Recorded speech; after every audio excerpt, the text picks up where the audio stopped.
ओम शांति। आज दिनांक 17 दिसंबर 2022। बाबा ने महावाक्य में हम बच्चों को जो शिक्षाएं दी उनका मनन करेंगे। बाबा बोले, मीठे बच्चे, इधर उधर बैठकर फालतू बातों में अपना टाइम वेस्ट मत करो। बाप की याद में रहो तो टाइम आबाद हो जाएगा। बाबा कहते, मीठे बच्चे, इधर उधर बैठकर फालतू बातों में टाइम वेस्ट मत करो। बाप की याद में रहो तो टाइम आबाद हो जाएगा। 63 जन्मों से हम देह को, देहधारियों को, देह के संबंधियों को, सुख सुविधा के साधनों को याद करते आए, उनके वशीभूत होते आए। अब बाबा कहते, तुम्हारा यह अंतिम मरजीवा जन्म है, तो तुम्हें इस देह से, इस देह की दुनिया से, देह के संबंधियों से, सुख सुविधा के साधनों से खुद को उपराम, न्यारा और प्यारा बनाना है।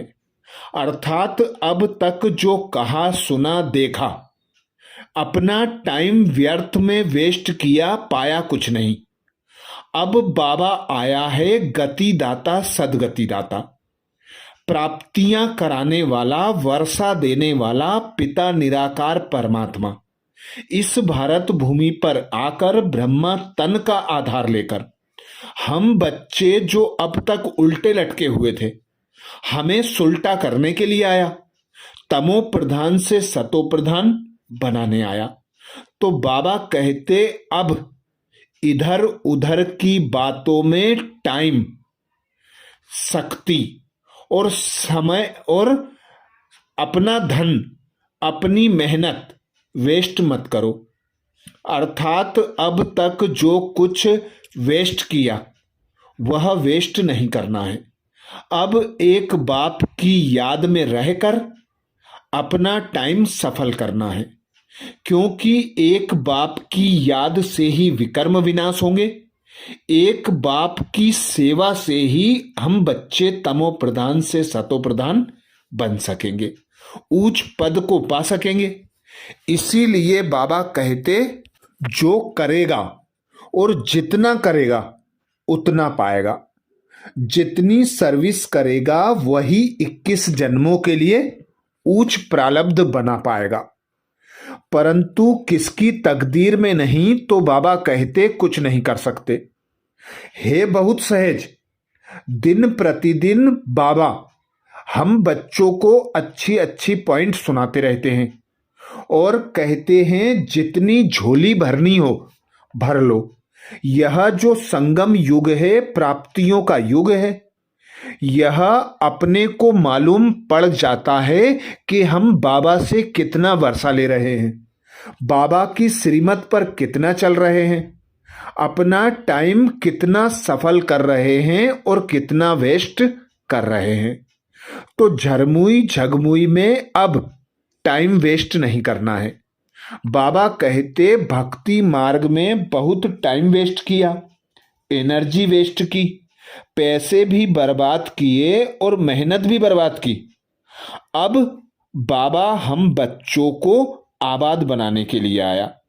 तो बाबा कहते, देखो भक्ति में कितनी मेहनत करते हैं, जप तप दान पुण्य तीर्थ आदि कितने करते हैं। अब यह जो कुछ हुआ उसे भूल जाओ, वह ड्रामा अनुसार हुआ और आगे भी होगा। अभी तो तुम बच्चों को पुरुषार्थ करना है। यह है संगम युग। इस संगम युग पर ही तुमको बाप समान बनना है। बाबा कहते, अब अपना टाइम आबाद करो एक बाप की याद में रहकर। जो बच्चे याद में रहते, याद से ही विकर्म को विनाश करते। बाबा कहते, जितनी धारणा अच्छी होती है उतनी ही सर्विस कर सकेंगे। अपना समय कहाँ भी बर्बाद नहीं करो। अब अंतर्मुखी बनो, एक बाबा को याद करो, क्योंकि बाबा आया है अपने साथ अपने घर ले जाने। तो एक बाप को याद करना है और अपने घर को याद करना है। प्रश्न किया बाबा ने, बाप का सो अर्थात नाम कौन से बच्चे निकाल सकते हैं? बाप का सो अर्थात नाम कौन से बच्चे निकाल सकते हैं? उत्तर में बाबा कहते, जो बाप समान सेवा करते। अगर हर कर्म बाप समान हो तो बहुत बड़ा फल मिल जाएगा। बाबा हम बच्चों को आप समान बनाने के लिए पुरुषार्थ करा रहे हैं। अर्थात जो बच्चे बाबा के कदम पर कदम रखकर चलते, बाबा निस्वार्थ सेवाधारी बनकर सर्व आत्माओं की सेवा करने आते, सबको मुक्ति जीवन मुक्ति का वर्षा देने आते। तो जो बच्चे बाप को कदम कदम फॉलो करते, बाप समान कर्म करते, वे बच्चे बाप के समान बनते और उन्हें 21 जन्मों के लिए प्राप्ति होती। तो बाबा कहते, अब मैं आया हूं तुम बच्चों को आप समान बनाने। तो बाप के समान बनने का पुरुषार्थ करो। अर्थात हमारा बाबा देही अभिमानी है, कितना मीठा है, निस्वार्थ सेवाधारी है, बाबा निरहंकारी है। तो उस बाप के समान बनने का अब हम बच्चों को संगम पर ही पुरुषार्थ करना है। अगला प्रश्न किया बाबा ने, अंतर्मुखी किसे कहेंगे? तुम्हारी अंतर्मुखता निराली है कैसे? अंतर्मुखी किसे कहेंगे? तुम्हारी अंतर्मुखता निराली है कैसे? उत्तर में बाबा कहते, जो बच्चे सोल कॉन्सेंस होकर रहते। सोल कॉन्सेंस होकर रहना ही अंतर्मुखी बनना है। अंदर जो आत्मा है उनको सब कुछ बाप से ही सुनना है। एक बाप से ही बुद्धि योग रख गुणवान बनना है। यही है निराली अंतर्मुखता। अर्थात बाबा अभी संगम युग पर हमें संपूर्ण संपन्न बनाने के लिए नई नई युक्तियां बताते। बाबा कहते, अंतर्मुखी होकर एक बाप को याद करो, खुद को आत्मा अनुभव करो, निराकार पिता परमात्मा की याद में रहो।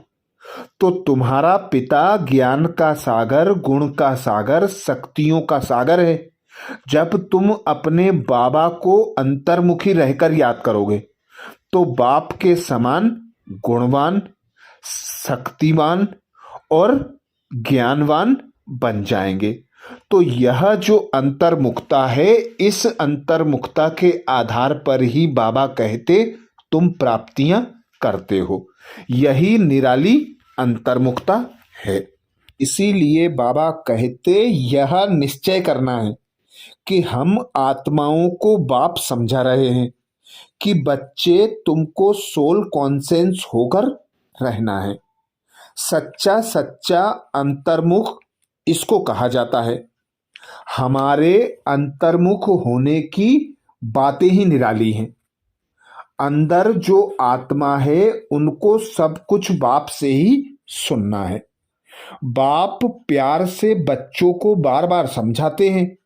माता पिता और जो भी अनन्य भाई बहन हैं, जो अच्छी रीति सर्विस करते हैं, उन्हों से तुमको सीखना है। भल थोड़े बहुत अवगुण तो सभी में अभी हैं, गाते भी हैं मुझ निर्गुण हारे में कोई गुण नहीं। तो अभी तुम बच्चों को एक बाबा की याद में रहकर गुणवान बनना है। सो बन भी जब सकेंगे जब बाबा से बुद्धि योग लगा होगा। माया बहुत भटकाएगी। बच्चे गिरते और चढ़ते हैं। बाबा कहते, जो बॉडी कॉन्सेंस होकर रहते हैं वे गिरते रहते हैं और जो सोल कॉन्सेंस होकर रहते हैं वे गिरते नहीं। वह बाप से वायदा करते हैं कि हम यह काम करके दिखाएंगे, पूर्ण पवित्र बनकर दिखाएंगे। अंदर में यह पक्का निश्चय करना चाहिए कि हम बच्चों को बाप से पूरा पूरा वर्षा लेना है। तो बाबा कहते कहाँ भी फालतू टाइम नहीं गवाएंगे। बच्चों को शरीर निर्वाह अर्थ कर्म तो करना है, पर एक बाबा की याद में रहकर करना है, कर्म योगी होकर रहना है। गीत सुनाया बाबा ने ओम नमो शिवाय। आगे बाबा कहते ब्रह्मा भोजन की बहुत महिमा है। देवता भी ब्रह्मा भोजन की इच्छा रखते हैं, तो जरूर कुछ होगा ना। तो याद में रहकर भोजन बनाने से अपना भी कल्याण होता है, तो आने वालों का भी बाबा कहते कल्याण होता है। याद में रहने से बुद्धि में आ जाता है कि हम शिव बाबा से वर्षा ले रहे हैं, परंतु बाबा कहते बच्चे याद नहीं करते हैं। यह कच्चाई है। आगे चलकर ऐसे बच्चे निकलेंगे जो बाप की याद में एकदम मस्त हो जाएंगे। याद में ही भोजन बनाना और खाना, यही बाबा कहते नशा रहे। जैसे शराब का नशा चढ़ जाता है, तुम बच्चों को फिर यह रूहानी बाप की याद का नशा रहना चाहिए। इसमें बहुत फायदा है। साजन को व बाप को याद करना है। अति मीठा बाबा है, इन जैसा कोई मीठा है नहीं। बाहर वाले तो बाबा कहते इन बातों को जानते नहीं। देवी देवता धर्म वाले ही समझ सकते हैं। त्वमेव माताश्च पिता त्वमेव त्वमेव बंधुश्च सखा त्वमेव। यह महिमा एक निराकार बाप की है, तो जरूर बाप ने ऐसा ऊंचा कर्तव्य किया होगा, तब तो भक्ति मार्ग में उनकी महिमा करते हैं। तो बाबा कहते हैं अब मीठे मीठे बच्चे और सब तरफ से बुद्धि योग हटा लो। सारी दुनिया से, अपनी देह से भी बुद्धि योग हटाए माँ में कम याद करो, तो तुम्हारा बेड़ा पार हो जाएगा। बहुत सस्ता सौदा है, परंतु लेने वाले नंबरवार हैं। यह भी ड्रामा बना हुआ है। बाबा कितनी अच्छी और सहज रीति हमको समझाते। बाबा कहते अभी तुम योग बल से राजा ही पाते हो। इस समय तुम ब्राह्मणियां अर्थात शक्तियां हो। सतयुग में देवियों को हथियार आदि हो नहीं सकते। यह अभी की बात है। ज्ञान तलवार, ज्ञान खड़ग, इन अलंकारों को अभी ब्राह्मणों को नहीं दिया जाता, क्योंकि अभी ब्राह्मण संपूर्ण बनते नहीं। तो बाबा कहते तुम्हारी सूरत और सीरत दोनों अभी बदल रही है। काले से गोरे बन रहे हो, सर्वगुण संपन्न और 16 कला संपूर्ण बनते हो। जितना जो पुरुषार्थ करेंगे उतना पद प्राप्त करेंगे। इसमें बाबा कहते झूठ चल ना सके। अगर अंदर में कुछ काला भरा हुआ होगा अर्थात झूठ होगा, तो वह बाहर भी दिखाई पड़ेगा। इसीलिए बाबा समझाते बहुत प्यार से मुझ एक बाप को याद करो। हड्डी याद करना है। बाबा फिर से आया हुआ है, तो जरूर बाबा की मत पर चलकर पूरा वर्षा लेना चाहिए। बाबा बच्चे कहते हैं बाबा हम आपको जान गए हैं। बाबा को देखा नहीं, घर बैठे भी टचिंग हो जाती है। कोई को तो सुनने से ही नशा चढ़ जाता है। बाबा कहते तकदीर भी साथ देती है। कोई तो संगदोष में आकर भाग जाते हैं। रावण की मत वाले अलग हैं और ईश्वरीय मत वाले तुम ब्राह्मण बच्चे अलग हो। वरदान दिया बाबा ने। वरदान में बाबा कहते स्वराज्य की स्मृति द्वारा तूफानों को तोहफा बनाने वाले अखंड सुख शांति संपन्न भव। स्वराज्य की स्मृति द्वारा तूफानों को तोहफा बनाने वाले अखंड सुख शांति संपन्न भव। जो बच्चे स्वराज्य अधिकारी होकर रहते, अर्थात मन बुद्धि को इस देह से देह की दुनिया से उपराम एक बाप की याद में रखते, इस देह की कर्मेंद्रियों से अपनी इच्छा अनुसार कर्म कराते। ऐसे बच्चे बाबा कहते अखंड सुख और शांति की अनुभूति करते हैं, क्योंकि अखंड सुख शांतिमय संपन्न जीवन का अनुभव करने के लिए स्वराज्य अधिकारी बनने की बाबा श्रीमत देते। स्वराज्य अधिकारी के लिए बाबा कहते तूफान अनुभवी बनाने वाले उड़ती कला का तोहफा बन जाते हैं। उन्हें साधन, सेल्वेशन व प्रशंसा के आधार पर सुख की अनुभूति नहीं होती, लेकिन परमात्म प्राप्तियों के आधार पर अखंड सुख शांति का अनुभव होता है। किसी भी प्रकार की अशांत करने वाली परिस्थितियां उनकी अखंड शांति को खंडित नहीं कर सकती।